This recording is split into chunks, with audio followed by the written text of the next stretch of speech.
Continuing on with the kinetic model of gases. Those gases are in continuous random motion. The molecules themselves are infinitesimally small.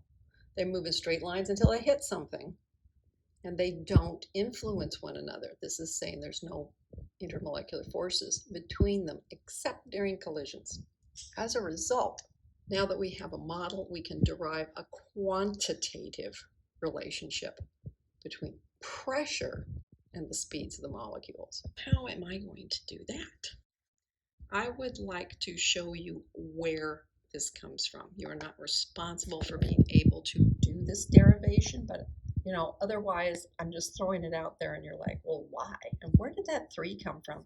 And it just seems like pulled it out of thin air instead of telling you where it came from. So let's try that, okay? What we're going to do is we're going to depend on pulling different things from what we know from other classes and so on and so forth. And I like to describe a derivation like this as being sort of like braiding hair, especially if you consider a French braid. For those of you who have done any braiding, you will know what I mean. And you're taking a piece of knowledge and you're putting it into your pattern. And then you're taking another piece of knowledge and you're putting it into your pattern, and then you come back over here. And if you're doing a French braid, you might grab a little extra hair. Oh, well, you're taking another piece of information and you're pulling it in, and you keep going and weaving it together. Okay? What shall we start with then? Well, let's start with something really fundamental. F equals ma. One of Newton's laws. Now, of course, I really don't want to talk about A because I've been talking about velocity and everything. So instead, I will say mass times the change in velocity over the change in time. Okay, that's what I'm going to do with that. And then I'm going to draw a picture because I'm going to need something to help me out with this. So my picture is supposed to be, and hopefully you'll be able to see it when I'm all done, a nice rectangular prism.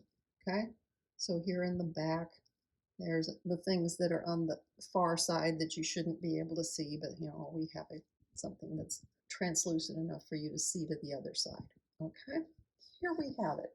Now, within this box, I have confined a certain number of molecules, and they are in there. That number cannot change because they're trapped in that box. This end of the box, I can say, has a particular area. And then I'm going to do something which, if you've had enough calculus, you might recognize as something you could do a little more in calculus and a little more exactly. But the idea is that what I'm going to do is take a slice. So I have a slice that I'm taking off of this. If I took a slice off of it, then I should probably say how big the slice was. This distance here is going to be D. So I can look at this slice and I can figure out its volume too if I wanted to. The other thing I probably should do is say I'm going to define this to be the x direction. That might be helpful. Now, this F equals ma, which I turned into m delta V delta T, I'm talking about one of these molecules hitting the end. So it has to hit this side. Well, when it does, it's going to bounce backwards, right? So when it hits the wall, it has to change direction because it's not going to get out. That means it has to change direction. At least in the x way it has to. That has to happen. It's going to change direction. And I'll be able to say that its velocity was in this direction, right? It was an original amount. I'm saying it is an elastic collision, so it's not going to lose any energy. So that means when it flips around and goes the other direction, it's going in the opposite direction. Now, I'm only applying this to the x direction because if it comes at it in the y direction, it bounces and it's still going in the y direction. Same thing with the z direction. It's coming in the z direction, it bounces, it keeps going in the z direction. It's only the x that got changed, and this happened in some amount of time. So I could say that this is 2vx over delta t. Now looking at replacing this with this particular set of information. That means for each particle, I can come up with a little bit of idea of what the force is. The force, F, is going to be equal to 2, right, because this was a 2, and then the mass of whatever my particle was, the speed that it had over delta t. I have figured out what the force is for each individual particle. Now another thing that we know, that we can pull in from physics again, is that V equals d over t. The velocity is however far you went divided by time. And that means, if I start rearranging things, that d is equal to Vx delta t. Now I might have to convince you of that a little bit, but I'm trying to look at this small slice and talk about what's happening locally, and so that is why I am going to say that this is true. This is a volume slice. So let me talk about V volume, okay? The volume is equal to, well, d times the area, right? Because it is a rectangular prism, so I don't have any changes there. So I'm going to say that this is d times a.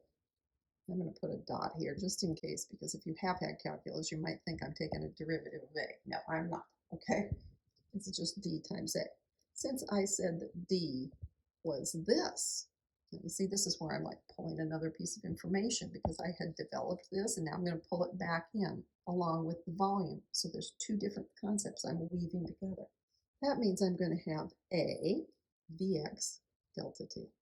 Okay, I kind of rearranged this and everything. How many molecules are in that slice? Ooh, that's another idea, right? Pulling that in now. How many molecules in the slice? Because these are the ones that are going to be able to hit the side. Well, I can figure that out too, because I know a total distance for how big this thing is, right? The total thing had n in it. I have the volume of the slice. If I take the volume of the slice and I divide it by the total volume, then that should be the portion of all n molecules that were in there. So within the slice, it should be this number. But I said I know what Vs is, right? So I'll go ahead and I'll put that in here. So I have n in here. I have a Vx delta t. And then on the bottom, I have this total volume. Now, within that slice, I can think about it in terms of, well, which direction are the molecules going? Because they're random, right? So half of them are going to go hit the wall. The other half are going into the rest of my prism. In that slice, half the particles hit the wall. The other half are already headed into the interior of that prism. So half the particles hit the wall. The other half are going the wrong way, so I don't have to talk about them. So I will say now, I will take and put a 2 below here because I only want half of them. So n a Vx delta t over 2 of the volume. That's how many I had said earlier. So see how I'm coming back and I'm grabbing something again, bringing it back in? This was for each. So this is how many, and this is the force for each. So if I multiply these together, I'll have the total force. So 2m Vx over delta t. We can cancel some stuff now. This is the number of particles, and this is the force of each particle. The 2's are going to cancel. That's nice. The delta t's are going to cancel. That's even better because I wasn't quite sure what I was going to do with those, right? And that means that I am going to come up with n, m, and now an a. There's the a. Vx appears twice, so Vx squared. And the only thing left in the bottom is the total volume that I'm worried about. This is your total force. What is pressure? Pressure is defined to be force per unit area. Oh my gosh, look at that. I had nma Vx squared over V, and I'm going to divide it by A. Boom, the A's are now gone. Now I have NMVX squared over the total volume.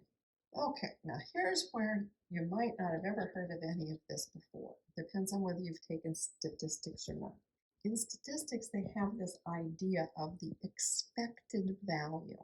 If I ask everybody in the class to choose a number between 1 and 100, and then I take all the numbers that people chose and I divide by the number of people in the room, I'll have an expected value of you saying the number 50. Okay, I'll expect you to say that, but of course it's not. We use brackets to indicate when we're doing that sort of thing, and then we put the expression inside. The expected value of a velocity squared is going to depend on the velocity in the x direction squared, and the velocity in the y direction squared, and the velocity in the z direction squared. This should kind of remind you of like a squared plus b squared equals c squared, only it's in 3 dimensions. Seems reasonable. And it turns out that if we look for the expected value of v squared, the velocity squared, that is the root mean squared velocity squared, which means that these can each be done individually. So here we are, and we're looking at it, and we're saying that the velocity, root mean squared, is going to be the sum of the expected values of the velocities in the 3 different directions. We said that all of these were moving randomly. So there is no reason to believe that any of these is different from the others, because I said they were random. No reason to believe they're different. I did all this stuff with Vx. Kind of be a good time to get rid of Vy and Vz then, if I say they're just the same anyway. I can say that V RMS squared is equal to 3, the expected value of Vx squared.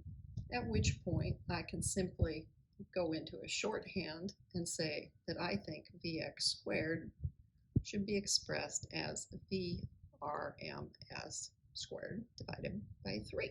Okay, that's what I'm expecting. What can I do with that now? You can see where there's a really long derivation, which is why you're not responsible for it, but you should try to appreciate it. Go through it yourself a few times until you believe it. I had said that the pressure was NMVX squared over the volume. Well, now I will go ahead and say, since Vx squared is VRMS squared, I will put that in here. So it's going to be NMVRMS squared over 3 times the volume. What's the next thing I'm going to do? I'm going to talk about how n particles, because I said there were n particles in the box, has to be the number of moles n times Avogadro's number. Okay, so I'm just saying to myself, I'd like to start talking about the number of moles instead of the actual number of particles. Okay, I can do that. Number of moles times Avogadro's number. The moles will cancel and I'll get a number of particles. Okay, all right, that makes sense. Let me move that into here then, because this then can be replaced with those two. Right now, things still look like they're getting worse. N, Na, and then the M, the velocity, root mean squared, squared over 3 times the volume.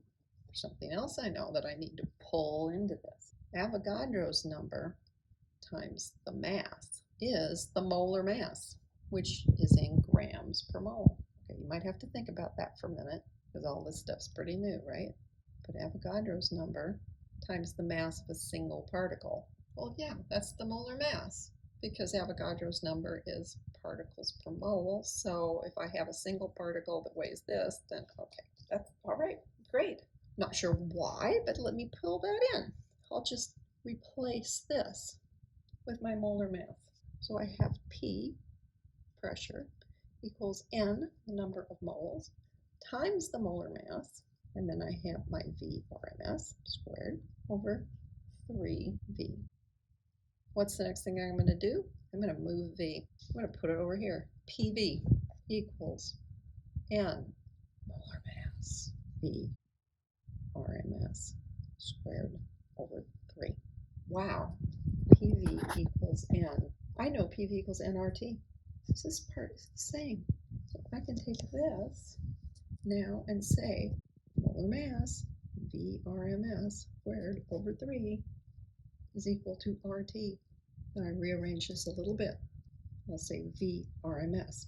I'll get that by itself. VRMS squared equals 3RT over the molar mass, which then leads us finally to this thing that is just put on the screen as gospel, right? That VRMS equals the square root of 3RT over the molar mass. So now I have explained why this shows up that way. And of course, then you can rearrange it to figure out the temperature is related to the molar mass and VRMS, and 3 times R, the gas law constant. And now we know the 3 came about because you can move in the X or the Y or the Z direction. So that's where the 3 came from. It was awfully strange, and now it shouldn't be strange anymore.